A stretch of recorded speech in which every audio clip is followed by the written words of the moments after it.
नमस्कार साथियों, मैं संजय शर्मा और मैं इस समय हूँ रायपुर ज़िले का जिंदा विकासखंड के अंतर्गत बिलाड़ी ग्राम में। यहाँ मैं पहले भी आया हूँ, को थोड़ा लगा होगा। और ज़मीन जो है यहाँ का कुछ विवादित हो गया कि बगल वाला ग्राम पंचायत बोलना शुरू किया कि इसमें मेरी भी ज़मीन है, और उसको लेकर के मामला थोड़ा लंबा विवाद हुआ, जिसके चलते काम कुछ दिनों के लिए रोक दिया गया था। और उसमें कुछ पैसा शासन का था जो अटक गया था, इसके लिए काफ़ी लड़ाई लड़ी और समूह के सारे बहनों ने मिल करके लड़ाई में हिस्सा लिया। फिर शासन पे बात पहुंचाए, बार बार जाना हुआ, प्रतिनिधियों से मिलना हुआ, मतलब जितना एडवोकेसी का माध्यम हो सकता था सारे माध्यमों का इस्तेमाल किए। और उस समय भी मैं आया था और एक वीडियो शूट करके ले गया था। हम लोग अपने स्तर पे उस वीडियो को सर्कुलेट किए और देन अभी इस महीने इनको सफलता मिली है। बीच में बैठ करके समझौता हुआ है, प्रशासन बीच में आया है और कुछ ज़मीन छोड़ने के बाद जो है एक बना कि आप इसमें काम फिर से चालू कर सकते हैं और उनका पैसा अलॉटमेंट भी हो गया है। 70 में बुजुर्ग महिलाओं का जिसमें समूह बना गया था, जिसमें उन लोग को आजीविका गतिविधि शुरू करने के लिए, जिस समय आजीविका क्या होते हैं उसके बारे में जानकारी नहीं थी।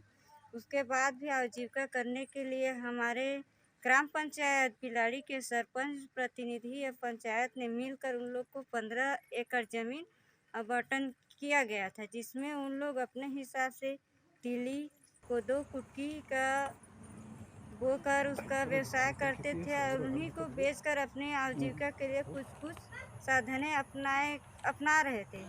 फिर बाद में 2015 में एक आजीविका मिशन आया, जिसमें गांव में सभी महिलाओं को समूह के माध्यम से जोड़ा गया, क्योंकि अब के डेट में कहा जा रहा है कि ये जमीन हमारा नहीं, ये बिलाड़ी का नहीं है, हमारे ओरगन पंचायत का है कहकर इसमें अभी ऑब्जेक्शन किया गया है। मगर जिस समय हम लोग काम शुरू किए थे तो उसी समय करना था। अब इतने 4 साल हो गए उस जगह में हम लोग काम करें, अब दूसरे पंचायत बोल रहे हैं कि ये जगह हमारी है बोल करते, ये तो गलत ही बात है। तो मैं जानना चाहूँगा कि जो लड़ाई चल रही थी ज़मीन वाला, उसका निपटारा हो गया। इस पूरे प्रक्रिया में आप किस तरीके से मतलब प्रयास किए, कब मिली आपको सफलता? सफलता तो अभी लगभग हम लोग को 25 दिन हो गया है सफलता हासिल किए हुए। मगर इससे पहले जो प्रक्रिया थी, 2-3 बार तहसील ऑफिस गए थे और जनपद पंचायत भी गए थे। जनपद पंचायत के बाद फिर कलेक्ट्रेट ऑफिस भी गई थी मैं, और कलेक्ट्रेट ऑफिस में कलेक्टर सर लोगों से बात करने के बाद फिर बीच में कुछ इधर उधर का ध्यान ही न, फिर उस बीच में सीएम सर का भेंट मुलाकात भी चल रहे थे, उसमें भी मैंने 2-3 बार आवेदन डाले। जैसे कि हमारे ग्राम पंचायत सरोरों में आए थे तो उसमें भी हमने एक आवेदन डाले थे। फिर उसके बाद तहसीलदार से, फिर उसके बाद हमारे पंचायत के सरपंच सचिव लोगों ने भी सहयोग किया इसमें। उन्होंने भी पंचायत के थ्रू प्रस्ताव बनाकर तहसील ऑफिस में, जनपद पंचायत में उन लोगों ने भी दिया, मतलब उनका भी सहयोग है कि अब हम लोग के एक्टिविटी को देखते हुए ना सारे लोग हम लोगों से जुड़ते जा रहे हैं। और उसी बीच में सर लोगों ने फिर एक बार आए, आकर फिर देखकर चले गए थे, फिर ऐसा कुछ भी नहीं होता। फिर अभी हमारे बीच में एक सुरक्षित IPS ऑफिसर सर जो आए हैं, अभी हमारे तिल्ला ब्लॉक में बैठे हुए। फिर एक दिन अचानक उनसे मिलने के लिए मैं गई थी और उनसे बातचीत करने के बाद फिर सर बोले कि नहीं कि मैं आता हूँ शाम को, ऐसा बोले। शाम को आते, फिर शाम में हवा तूफान दिखा तो सर नहीं आए। फिर तुरंत तो सर ने दूसरे दिन पूरे पटवारी उटवारी सभी लोगों को लेकर यहाँ पहुँचे, और पहुँचने के बाद फिर दोनों पंचायत के सरपंच भी थे।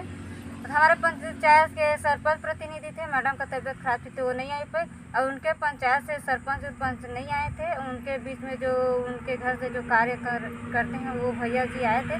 उस बीच में सलाह मशवरा हो गया। फिर उनको एक एकड़ ज़मीन देना पड़ गया, और 1 एकड़ ज़मीन दिए, उसमें उतना वो नहीं है। मगर हमारी जो बीच में 300 महिलाएं जुड़ी हुई, 302 दीदियाँ जुड़ी हुई है, जिन्होंने आज इतना संघर्ष किया, और सबका सपोर्ट था मेरे साथ। दीदियों का भी सपोर्ट था और बड़े बुजुर्ग का आशीर्वाद भी था कि आप इस काम को कर रहे हो तो आपको ज़रूर सफलता मिलेगी। ऐसा कर हम लोग मेरा विश्वास बढ़ाते थे। जब भी किसी के पास बैठते थे ना, वो लोग पूछते थे कि क्या हुआ, तुम्हारा ज़मीन वाला चल रहा था। उसके वॉलेंटियर को मैं धन्यवाद देती हूँ कि उन्होंने आया और इस जगह में हम लोग का वीडियो शूट कर हमारी बातों को सुनने का प्रयास किया। और मैं खास तौर से इसलिए कि 2-3 बार हो गए भैया को आते हुए, और वो मेरी बातों को ऊपर तक पहुंचाते, इसके लिए मैं भैया से धन्यवाद मांगती। तो ये है, अभी हम लोग मीरा कन्नौजे जी से बात किए हैं और इनकी समस्याओं को और समस्याओं के लिए आपने सुना भी कि मीरा जी बोली कि भाग दौड़ करके और इस काम को की। और इनकी महिलाएं तो पीछे ही हैं, वो 302 महिलाएं जो जिनका इन्होंने जिक्र कर रही थी, इनकी ताकत है, इनका एनर्जी है जो इनको ताकत देते रहती हैं। और यहाँ बाड़ी में आप देख सकते हैं कि इनके मेहनत का जो परिणाम है वो इस बाड़ी में दिख भी रहा है। इसलिए इन्होंने एक अपने शब्द में बोला भी कि सरकार को मैं बार बार अधिकारियों को बोल रही थी कि आप एक बार आके हमारा काम देखें, क्योंकि यहाँ आने के बाद मैं कोई भी बिना प्रभावित रह ही नहीं सकता। देखेगा तो प्रभावित होगा, ये तय है। और इस चीज़ को देखने के लिए अधिकारी लोग आए भी और देखे भी, और देखने के बाद इनके पक्ष में निर्णय दे गए।